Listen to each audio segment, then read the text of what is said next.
Hi everybody, it's Mrs. Beer here, and I'm going to read you a story. Now, I've got a little boy called Arlo, and if you ever met Arlo, you would know that he loves sticks. Doesn't matter where we go, whether it's the park, the seaside, a fair, to a friend's house, just for a walk down by the river, every single time he finds a stick.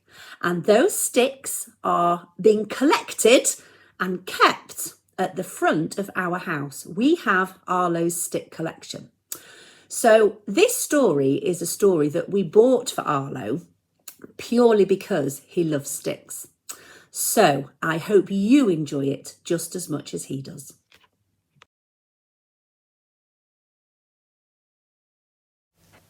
Stanley's Stick by John Hegley.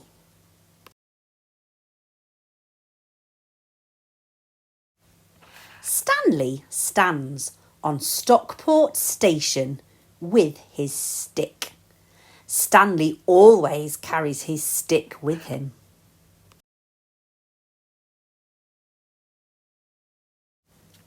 There he is with his stick on Stockport Station.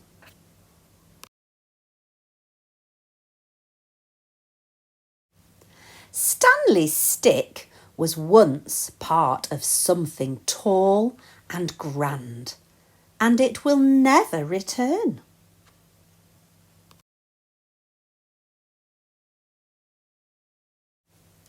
But it can still be a stick as best as it can.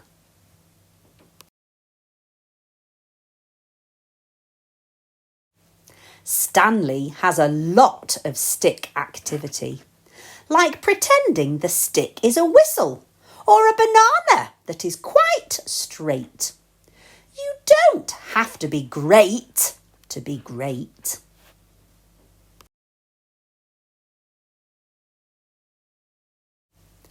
Like pretending the stick is a match to catch the world aflame. There is game after sticky game.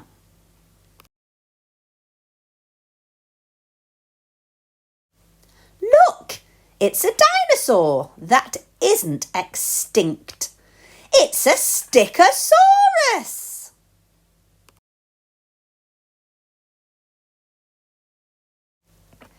Grrr.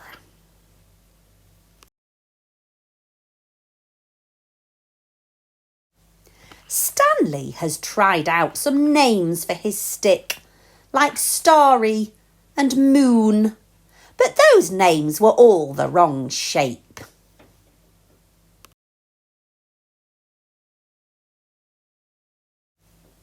For a while, he liked Stirry, but that is better for a spoon.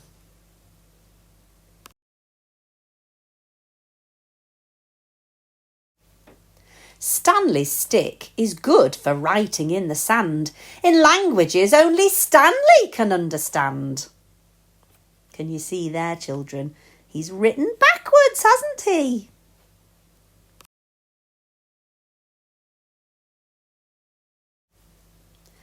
And 4 times now he has used his stick to pick up slugs from pathway, platform and pavement, thus saving them from a fate worse than feet.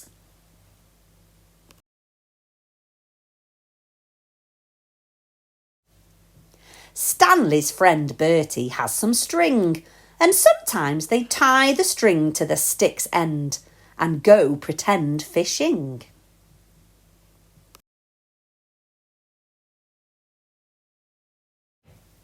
Because the fish are pretend, no fish get hurt, says Bertie.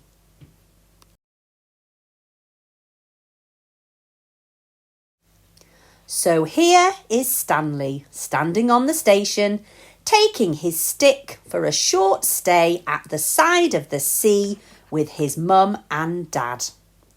The train pulls in.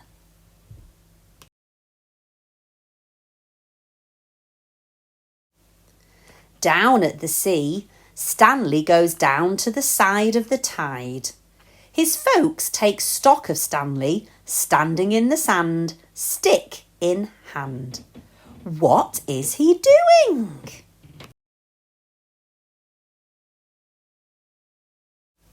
Maybe the boy thinks it is time for the stick to be taken for someone else to enjoy.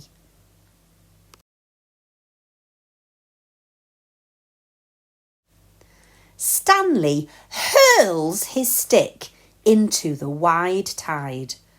Gosh, what a tiny splosh for something that has been so big in Stanley's days.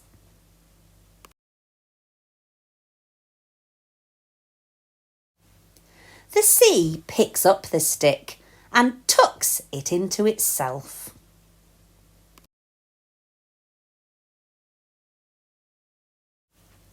Stanley is stickless.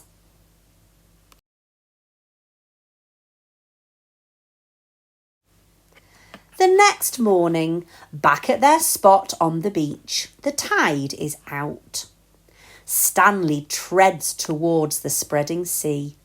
Boats ride seaback out on the distance. Stanley decides to look for interesting sticks, for other sticks which have been carried twiggy back upon the turning tide.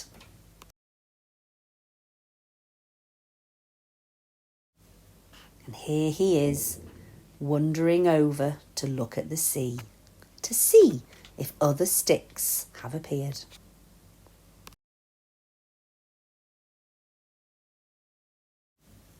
Soon he stumbles upon a stick alone upon the shore. It is quite different from the stick he had before. It is wonky.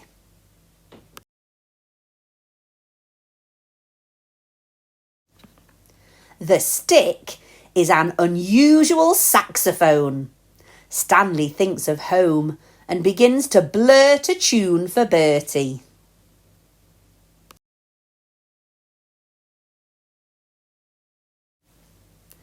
What is it now?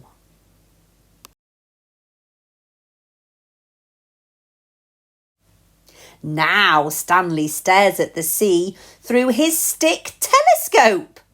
It is wonky. And this stick Stanley knows the name of. It is called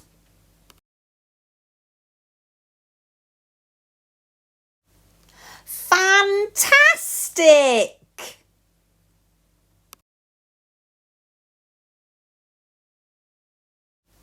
Stanley's Fantastic.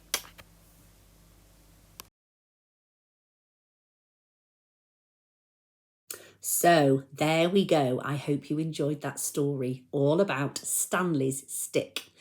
And next time you go into Forest School, perhaps, you might find a stick that you want to take home and that you want to keep to be your fantastic. See if you can find one.